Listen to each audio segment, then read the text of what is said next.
안녕하세요, 레디코입니다. 오늘은 일본에서 증기기관차를 탄 이야기입니다. 지금 보시는 이 열차는 얼마 전 우리나라에도 개봉했고 일본 역대 최고의 흥행 기록을 세운 귀멸의 칼날 무한열차 편과도 관련이 있습니다. 전에 올린 영상에서도 잠깐 이야기했지만 일본 전국에는 아직도 많은 증기기관차가 운행되고 있습니다. 지도를 보시면 총 11개가 남아있는데 실제로 현재는 코로나 때문에 운행을 잠깐 중단하고 있는 노선도 있습니다. 하지만 정상적인 여행이 가능한 시기가 되면 다시 운행할 것으로 생각합니다. 아무래도 인구가 많은 도쿄 근교에 가장 많은 노선이 있는데 우리나라 여행객들이 이용하기는 난이도가 조금 높습니다. 브랜드를 따지는 건 아니지만 군마현에 있는 미나카미만 JR이고 나머지는 모두 사철입니다. 사철에서 운영하는 열차는 우리나라 여행객들이 티켓을 구입하기가 조금 어렵습니다.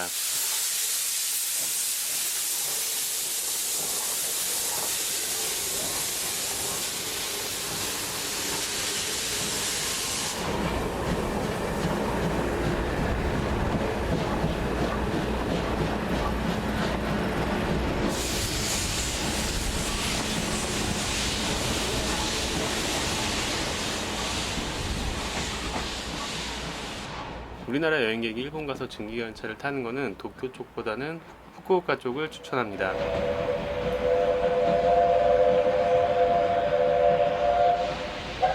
예전 영상에서 SL 야마구치호를 소개했었는데 오늘 소개하는 열차는 구마모토에서 히토요시 온천까지 가는 SL 히토요시호입니다. 증기기관차를 타고 온천하러 가는 독특한 경험을 할 수 있어요. 료칸에서 숙박도 할 수 있고요. SL 야마구치호랑 SL 히토요시 모두 JR 큐슈와 JR 서일본에서 운영하는 열차니까 따지는 건 아니지만 그래도 나름 브랜드가 좋다고 할 수 있고요. 서울이나 부산에서 가까운 후쿠오카에서 출발을 하고 후쿠오카에서는 신칸센을 이용하면 40분이면 구마모토까지 갈 수 있습니다. 일본어 사이트이기는 하지만 인터넷을 통해서 쉽게 예약할 수 있고 찾아가는 것도 시간이나 비용적으로 가장 좋은 곳입니다. 멤버십 영상으로 제가 예전에 예약할 때 영상 캡처해둔 거 올려두었는데요. 나중에 여행 갈 때 요거 필요하신 분들은 참고해주세요. 일본에서 귀멸의 칼날이 개봉하고 JR 큐슈에서 콜라보 열차를 운행했습니다. 이렇게 열차만 랩핑해도 멋지다고 생각하는데 실제 운행하는 증기관차의 헤드마크를 무한열차로 변경해서 운행하기도 했습니다. SL 히토요시호를 이용한 거죠. 애니메이션과 철도의 왕국답게 두 컨텐츠의 콜라보도 종종 진행되는데 이번에도 역시 좋은 반응을 얻었다고 합니다. 열차 타면서 찍은 영상으로 조금 더 이야기를 할게요. 증기기관차를 타는 것은 단순히 이동하려고 타는 게 아니기 때문에 자리에 앉아 있으면 안 되고 열차 내부를 돌아다니면서 구경하는 것도 잊지 말아야 합니다. 이렇게 스탬프 찍는 것도 좋은데 찍은 종이를 잃어버릴까봐 저는 여권에다가 한번 이렇게 스탬프를 찍은 적이 있습니다. 이거 찍고 유럽이나 중국, 미국 이렇게 다닐 때 아무 문제가 없었는데 러시아 비자 받을 때 이런 게 문제되었던 손님이 있다고 회사 동료가 얘기해줘서 그 이후로는 안 찍었습니다. 이건 절대 따라하지 마세요. 괜히 여권에 문제가 생겨서 여행을 망치는 수가 있기 때문에 절대 따라하면 안 됩니다.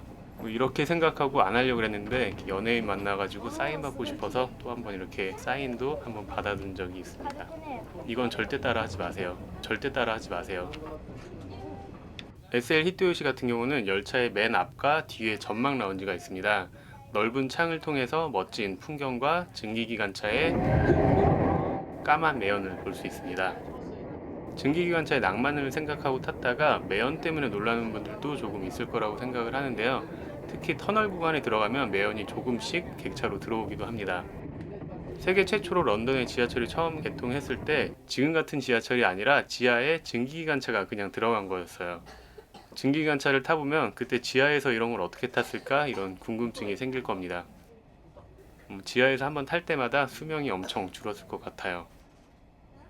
승무원이 기념사진 찍는 보드판도 들고 다니고 아이들한테는 이름 물으면서 스티커도 주는데 40대 중년 아저씨 혼자서 이거 해달라고 하면 좀 이상하게 볼 것 같아서 그냥 저는 성인답게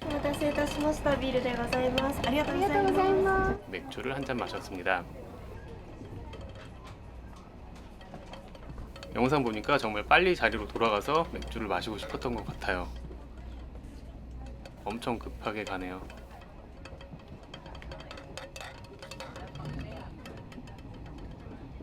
제가 여행을 다니면서 열차를 좋아하는 이유는 이런 이유도 있습니다. 렌터카 여행이라면 이동하면서 술 마시는 거 그리고 낮에 술을 마시는 거는 꿈도 못 꿀 텐데 열차 여행은 맥주를 마실 수가 있죠. 사실 저는 우리나라에서도 거의 운전을 안 합니다. 사실 잘 못하기도 하고 운전하면 음주운전 할까봐 아예 운전을 멀리하는 편입니다. 그리고 술 말고도 만약 4명이서 렌터카를 타고 여행하면 앞만 보고 가면서 이야기를 하는데, 열차를 타면 좌석을 돌려서 서로 마주보면서 이야기를 하면서 이동을 할 수도 있고, 운전자 한 명만 독박을 쓰는 경우도 없기 때문에 열차 여행을 좋아하는 것도 있습니다. SL 히토요시는 2020년 7월 폭우 때 노선이 유실되면서 운행을 못하고 있습니다. 그래서 11월과 12월에 귀멸의 칼날과 콜라보로 운행할 때는 기존 노선이 아니라 하카타, 후쿠오카에서 구마모토까지 운행을 했던 것이었습니다. 이 구간을 증기관차로 이동한 것은 정말 특별한 경험이었을 것 같아요. 정상적인 여행을 갈 수 있는 시기가 오면 귀멸의 칼날 무한열차편을 다시 한번 운행해줬으면 하는 그런 바람과 함께 이제는 입 다물고 조용히 열차 풍경을 보면서 영상 마무리하겠습니다. 일본 시골 마을의 목조 건물들이랑 종종 보이는 벚꽃들도 볼만할 거예요. 이제는 정말 목소리 안 나올 거니까 편안하게 창밖 풍경 구경해주세요. 감사합니다.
볼까?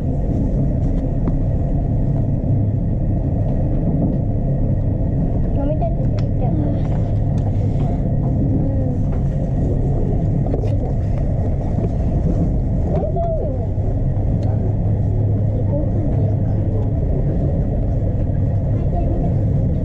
Grandma, can I stack your cards for you? Alright.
韓